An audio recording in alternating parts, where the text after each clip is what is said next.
Hello everyone, আমি পায়েল। আমার নতুন একটি ভিডিওতে সবাইকে এত এত ভালোবাসা। আশা করি আপনারা সবাই খুব ভালো আছেন আর আমরাও কিন্তু বেশ ভালো আছি। আজকে হলো শুক্রবার, সকাল এখন ঠিক 7টা মতো বাজে। আবহাওয়া দারুণ সুন্দর, কালকে তো ছুটির দিন, তাই জন্য আজকে খুব আনন্দ হচ্ছে। কাঞ্চন এখন বেরিয়ে যাচ্ছে, আমি ও বেরিয়ে যাওয়ার ঠিক আধা ঘন্টা পরেই বের হব। ব্রেকফাস্ট আমার করা হয়ে গিয়েছে, বিছানাপত্র সব গুছিয়ে নিয়েছি। এখন বেরিয়ে যাব, বিকালবেলা এসে তারপর করব রান্না বান্না।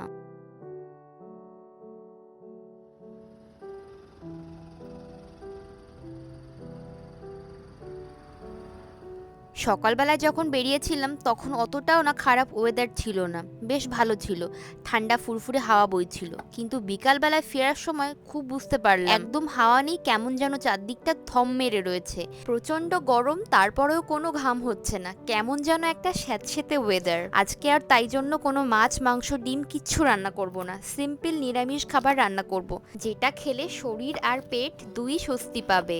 জাপানে ওয়ার্কপ্লেসে কি কি নিয়ম কানুন মেনে চলতে হয় সেসব নিয়ে একটা ভিডিও বানিয়েছিলাম না, তো সেখানে আপনারা অনেকে জানতে চেয়েছেন জাপানিজ ভাষা না জানলে এদেশে পথ চলতে কি কি সমস্যা হতে পারে বা আদৌ এই ভাষাটা শেখা কতটা জরুরি। তো চলুন আজকের এই ভিডিওতে শেয়ার করি জাপানিজ ভাষা না জানলে আপনি কি কি সমস্যার সম্মুখীন হতে পারেন এবং এই দেশে বসবাস করতে চাইলে তাদের ভাষা শেখা কতটা জরুরি।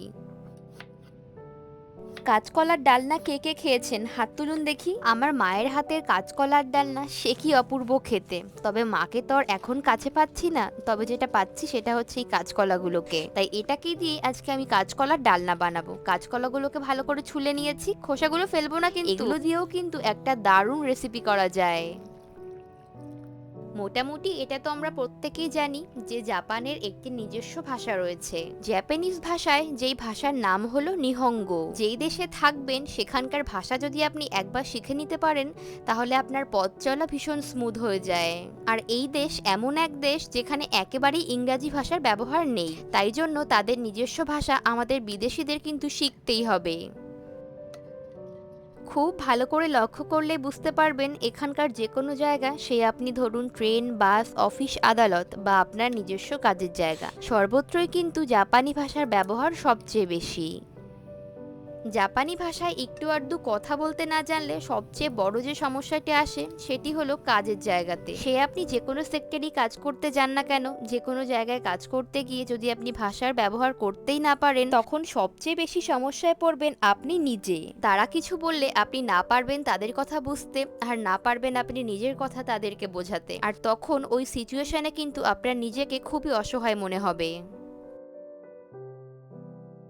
প্রত্যেক দিনে সব রকম কিছু গুঁড়ো মশলা মিশিয়ে একটা পেস্ট বানিয়েছিলাম, সেটা এখন এই কাঁচকলা আলুর মধ্যে দিয়ে কিছু টমেটো কুচি দিয়ে দিচ্ছি। এইবার এর মধ্যে আর কোনো কারসাজি নেই, শুধুমাত্র পরিমাণ মতো ঝোলের জন্য জল দেব, আর তারপর নাবানোর শেষে একটুখানি গরম মশলা গুঁড়ো ছড়িয়ে দেব। আবার জানেন তো এখানকার ট্রেন এবং স্টেশনগুলিতে ইংরেজি ভাষায় লেখা এবং অ্যানাউন্সমেন্ট আপনি দুটোই শুনতে পাবেন, কিন্তু বাস এবং ট্যাক্সি এখানে কিন্তু আপনি না পারবেন কোনো ইংরেজি ভাষায় লেখা দেখতে, না পারবেন শুনতে।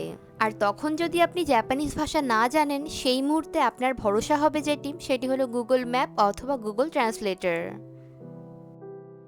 আর গরমকাল এলেই দেখবেন লেবু চটকে মুসুর ডাল দিয়ে ভাত খেতে কিন্তু বেশ ভালো লাগে, সেই সাথে টক ডালটাও কিন্তু মন্দ লাগে না। তবে আজকে আমি টক ডাল করছি না, আজ আমি করব সজনে ডাঁটা দিয়ে মুসুর ডাল।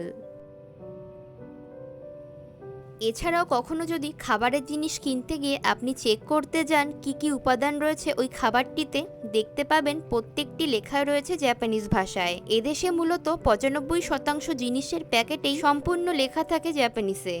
বেশ, এদিকে কথা বলতে বলতে কাঁচকলার ডালনাটাও রেডি হয়ে গিয়েছে। একটু ঝোল ঝোল রাখলাম কারণ ভাত দিয়ে মেখে খাওয়ার জন্য। গরম মশলা ছড়িয়ে দিয়ে নাবিয়ে নিচ্ছি। এদিকে ডালটাও হয়ে গিয়েছে, আমি এর মধ্যে সামান্য 5 ফোড়ন, শুকনো লঙ্কা আর তেজপাতা ফোড়ন দিয়েছিলাম। এখন এটাকে একটা পাত্রে ঢেলে নিচ্ছি। উফ কি গরম! ডালের পাত্রের চারপাশটা একটা টিস্যু দিয়ে মুছে নিচ্ছি। অপরিষ্কার থাকলে ডাইনিং টেবিলে পরিবেশনের পর খুব একটা দৃষ্টিনন্দন দেখতে লাগে না। ডাল ভাতের সাথে একটু বেগুন আলু ভাজা হলে জমে যায়। আলু ভাজবো না, যেটা ভাজবো সেটা হচ্ছে বেগুনগুলোকে একটু মোটা মোটা করে ছাকা তেলে ভেজে নেব। কখনো যদি পথ চলতে গিয়ে কোনো সমস্যার সম্মুখীন হন বা কিছু অজানা আপনার জানার দরকার থাকে, তখন কারো কাছে সাহায্য চাইলেও কিন্তু আপনি খুব একটা লাভজনক হবেন না। তার একটাই কারণ, এদেশের মানুষ খুব একটা যেহেতু ইংরেজি ভাষায় কথা বলতে পারেন না, তাই তারা চাইলেও আপনাকে খুব একটা ভালোভাবে সাহায্য করতে পারবে না। আসলে যে কোনো জায়গাতে আপনি যান না কেন, সেই একই সমস্যাতে আপনাকে পড়তে হবে। তারা আপনার ভাষা বোঝে না আর আপনি তাদেরটা। তাই জন্য এদেশে বসবাস করতে হলে, এই দেশে আপনার জীবনকে আরও সুন্দর করে গড়ে তুলতে গেলে জাপানি ভাষা কিন্তু আপনার শেখাটা খুবই প্রয়োজন। সন্ধ্যা এখন 7:30 মতো বাজে। কালকে তো ছুটি, তাই জন্য একটু রাত রাত করে ডিনার করব। মুড়িটা এখন ওই জন্যেই মেখে নিচ্ছি। সামান্য পেঁয়াজ, কাঁচা লঙ্কা, ধনিয়া পাতা, চানাচুর আর অল্প একটুখানি সর্ষের তেল দিয়ে ভালো করে হাত দিয়ে মাখিয়ে নিচ্ছি। এখন চলুন এই মুড়ির গোটা গামলাটা নিয়ে টিভির ঘরে যাই। আর আজকের ভিডিওটাও এখানেই শেষ করছি। ভালো লাগলে লাইক, কমেন্ট, শেয়ার আর সাবস্ক্রাইব করতে ভুলবেন না। আর প্লিজ আমার ফেসবুক পেজটাও ফলো করে দেবেন। আবার দেখা হচ্ছে পরবর্তী ব্লগে। সবাই ভালো থাকবেন, সুস্থ থাকবেন। Tata, bye bye.